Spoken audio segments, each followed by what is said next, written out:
பழங்குடியின சமூகத்தைச் சேர்ந்த மகாலட்சுமி குழுமம் நிர்வாகத்தினுடைய சீர்கேட்டினால் கொலை செய்யப்பட்டு இறந்த அந்த கன்னியப்பன் அவருக்கு இந்திய தேசிய காங்கிரஸ் SC/ST துறை சார்பாக வீர வணக்கத்தையும் என்னுடைய அஞ்சலியும் செலுத்த நான் இந்த நேரத்தில் கடமைப்பட்டிருக்கிறேன்.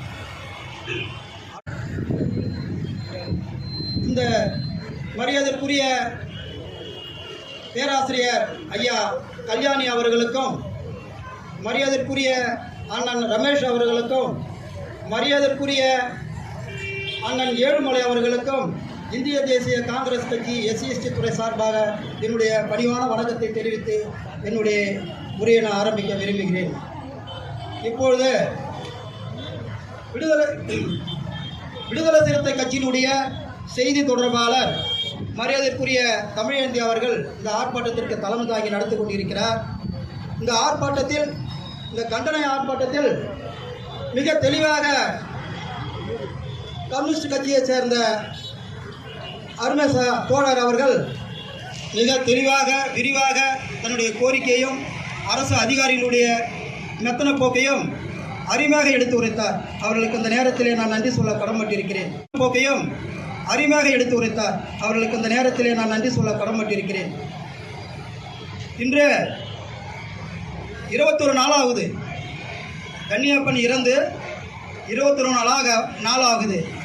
ஆனால் இதுவரைக்கும் அரசு அதிகாரிகள், விழுப்புரம் மாவட்டத்தில் செயல்படக்கூடிய ஒவ்வொரு அரசு துறைகளும் எந்த அளவுக்கு மெத்தன போக்கை கடைபிடிக்கிறார்கள், எந்த அளவுக்கு அரசு சட்டங்களை கடைபிடிக்கிறார்கள் என்பது இதன் மூலியமாக தெல்லம் தெளிவாக தெரிகிறது. இன்றைக்கு தமிழக முதல்வர் மரியாதைக்குரிய ஸ்டாலின் அவர்கள் பட்டியலின மக்களுடைய வாழ்வாதாரத்திற்காகவும் சமூகத்தில் மிகவும் பின்தங்கிய சாமானிய மக்கள், குடிசை வாழ்வில் வாழக்கூடிய மக்கள்,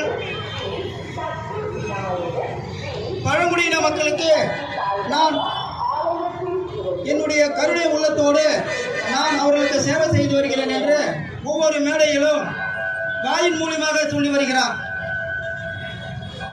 பழங்குடியின மக்களுக்கு நான் என்னுடைய கருணை உள்ளத்தோடு நான் அவர்களுக்கு சேவை செய்து வருகிறேன் என்று ஒவ்வொரு மேடையிலும் வாயின் மூலியமாக சொல்லி வருகிறார்.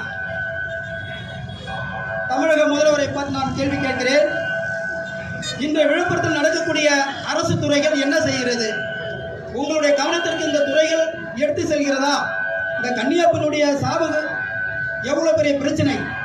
இன்றைக்கு மகாலட்சுமி குழுமத்தில் எந்த அதிகாரி லஞ்சம் வாங்காத இருக்கிறார்கள்? போலீஸ் துறையிலிருந்து, ரெவன்யூ துறையிலிருந்து அனைத்து துறைகளும், எந்த துறையில் லஞ்சம் வாங்காத இருக்கிறார்கள்? எப்படி நடவடிக்கை எடுப்பார்கள்? எப்படி தமிழக முதல் DROவிடம் மனு கொடுத்தோம். அந்த DRO சொல்றதே கால் வாங்க மாட்டாருங்க. அவர் ஏதோ ராசாக சொல்ற மாதிரி அவர் இதை எப்படி பார்க்குறாரு, இப்படி பார்க்குறாரு, என்னன்னு ஒன்றும் புரியல. என்னடா இது, இவங்களோட கோரிக்கை நான் கையில் எடுத்துட்டுனா எனக்கு வர லஞ்சம் நின்று போடுமோ அப்படின்னு அவர் ஒரு மனசுக்குள்ள அவருக்கு ஒரு பயம். DROவுக்கு எவ்வளோ கஷ்டமாக இருக்குது தெரியுமா? இந்த சமூக நீதி இந்த நாட்டில் எப்படி இருக்குதுன்னு நிலையில் இருக்கக்கூட குடும்பம், அவர் ஒரு மாதத்துக்கு மினிமம் ஒரு 20,000 சம்பாரிச்சா கூட இன்னைக்கு 24 வயசு அவருக்கு, இன்னும் 36 வயசு இருக்குது. 60 வயசுல ரிட்டையர்மெண்ட்ன்றாங்க. அரசு துறைக்கு நம்ம வருவோம், அரசு நம்மளுடைய சட்டத்திட்டத்துக்கு நம்ம வருவோம். அவர் 60 வயசுல வயசாகிட்டா கூட 60 வயது வரைக்கும் கிட்டத்தட்ட 1 கோடி ரூபாய் சம்பாதிப்பார். 86 லட்சத்திலிருந்து 1 கோடி வரைக்கும் சம்பாதிப்பார். இந்த அரசு இதை கவனத்தில் எடுத்துக்கொண்டு 1 கோடி ரூபாய் நஷ்டம் கொடுக்கணும். அதுதான் இந்திய தேசிய காங்கிரஸ் கட்சியினுடைய SC/ST கோரிக்கை.